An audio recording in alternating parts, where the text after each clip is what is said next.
One of the worst decisions a person can make in this life is allowing success to become so intoxicating that it blinds them to the very God who made that success possible.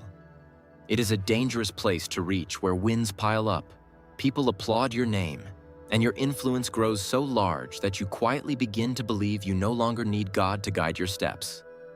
Few stories in the Bible illustrate this danger more clearly than the life of King Saul. The rise and fall of King Saul unfolds in 1 Samuel. At the beginning of his story, Saul seemed like the perfect choice for Israel's first king. The people desired Saul as king largely because he had the physical appearance of a leader, and he initially carried a humility that made him seem trustworthy. So God fulfilled his people's desire by giving them the kind of king they were asking for. God appointed Saul through prophet Samuel with the expectation that he would rule under divine authority. During his earlier days as king, Saul's victories in battle quickly made him popular among the people.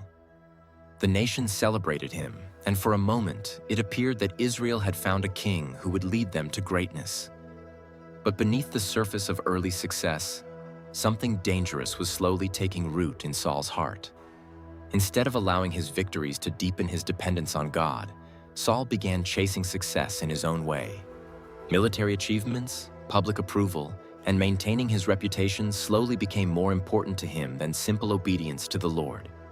What began as a promising reign gradually turned into a pattern of decisions driven by impatience, pride, and fear of losing the admiration of the people. One of the earliest signs of this problem appears in 1 Samuel chapter 13. Israel faced a powerful Philistine army, and fear was spreading among Saul's troops. His soldiers were hiding in caves in fear and losing confidence in their king to lead them to battle. So prophet Samuel instructed King Saul to wait 7 days for him to arrive and offer a sacrifice to God before the battle began. That waiting period was not just about ritual. It was a test of trust, a moment where King Saul had the opportunity to demonstrate that he relied on God rather than his own instincts. As days passed by and prophet Samuel did not appear right away, King Saul's anxiety grew and he felt the pressure from his soldiers. So instead of waiting for God's appointed prophet, King Saul decided to take matters into his own hands. He performed the burnt offering himself, something he was not authorized to do. The decision may have seemed practical in the moment, but it revealed a deeper issue. Saul believed that securing victory through his own action was more important than honoring God's command. Ironically, the moment King Saul finished burning the offering, Samuel arrived. The prophet immediately confronted him and exposed the seriousness of what he had done. Samuel told him that his kingdom would not endure because he had failed to keep the command of the Lord. Instead of learning from that moment, King Saul continued down the same path. In 1 Samuel chapter 15, God gave Saul a very clear command. He was instructed to completely destroy the Amalekites and everything that belonged to them as an act of divine judgment for their oppression toward the Israelites. These instructions were unmistakably clear. Yet once again, King Saul chose partial obedience. Instead of carrying out God's command fully, he spared Agag, the king of the Amalekites. He also allowed his soldiers to keep the best livestock that belonged to the Amalekites. When prophet Samuel confronted Saul about this disobedience, Saul attempted to justify his actions by claiming he spared the animals so they could offer them as a sacrifice to God.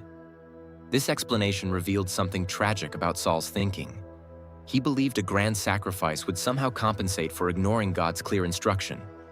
Eventually, King Saul confessed to prophet Samuel that he cared about the opinions of the people and how they perceived him. The king of Israel had become more concerned with maintaining his popularity rather than honoring the authority of the one who placed him on the throne. This relentless pattern of disobedience ultimately led to a devastating consequence. God rejected Saul as king, and the throne he once held with promise was eventually given to another man, David, a shepherd boy who possessed the submissive heart that Saul lacked. The tragic end of Saul's reign stands as one of the most sobering warnings in Scripture. His downfall did not happen in a single dramatic moment.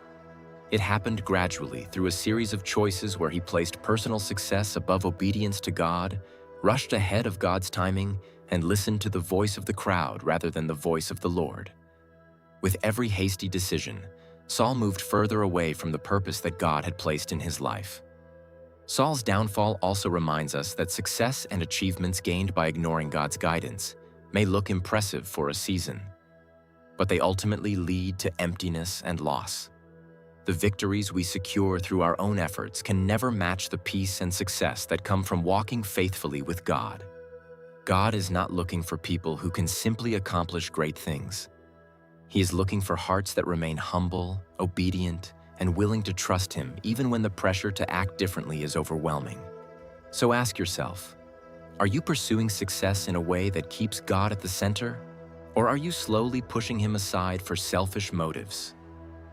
If you've learned something from this video, please give us a like and subscribe to our channel if you haven't already. Be blessed.